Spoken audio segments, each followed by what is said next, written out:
ধানমন্ডি ১০ আসনের বিএনপি মনোনয়ন প্রত্যাশী প্রার্থী ব্যারিস্টার নাসির উদ্দিন অসীম ধানমন্ডি এবং কলাবাগান এলাকায় নির্বাচনী প্রচারণায় বলেন, সম্মানিত এলাকাবাসী, সম্মানিত ব্যবসায়ী ভাইয়েরা, দোকান মালিক সমিতি,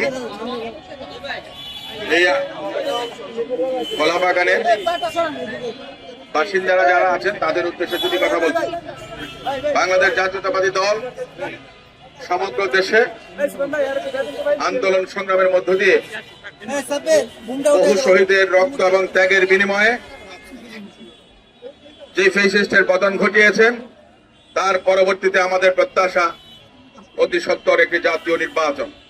এদেশের জনগণ পরপর 3টি জাতীয় সংসদ নির্বাচনে ভোট প্রদান করতে পারেননি। তাদের ভোটাধিকার হরণ করে নিয়েছিল ফ্যাসিস্ট হাসিনার সরকার। গণতন্ত্রকে বারবার তারা হত্যা করেছে। যখনই বাংলাদেশে তারা ক্ষমতায় এসেছিল, তখনই তারা স্বৈরাচার, দমন, পীড়ন, নিপীড়ন, নির্যাতন, খুন, গুম এই সংস্কৃতি চালু করেছেন।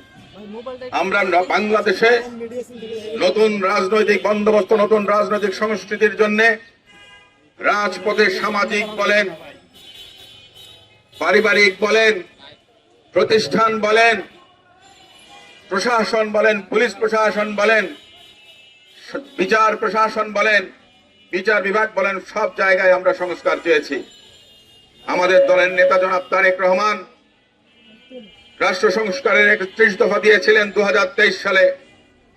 সেটা ছিল 2016 সালে বেগম খালেদা জিয়া ঘোষিত রূপকল্প 2030, যেটা বাংলাদেশের জনগণের ভাগ্য উন্নয়নের জন্য, বাংলাদেশ রাষ্ট্রকে গণতান্ত্রিক ধারায় ফিরিয়ে আনার জন্য, আইনের শাসন প্রতিষ্ঠার জন্য, সুশাসন প্রতিষ্ঠার জন্য, নাগরিকদের সুবিধার জন্য সেই সংস্কার কর্মসূচি দিয়েছিলেন।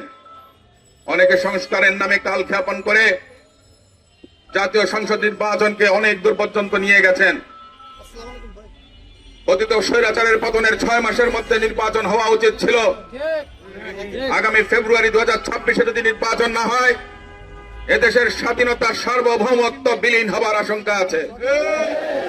সেই গণতন্ত্রের জন্য লড়াই সংগ্রাম আমরা করেছিলাম। 15 বছরে বাংলাদেশ জাতীয়তাবাদী দল সহ শরিক দলের, বিরোধী রাজনৈতিক দলের হাজার হাজার নেতাকর্মী খুন হয়েছে, গুম হয়েছে।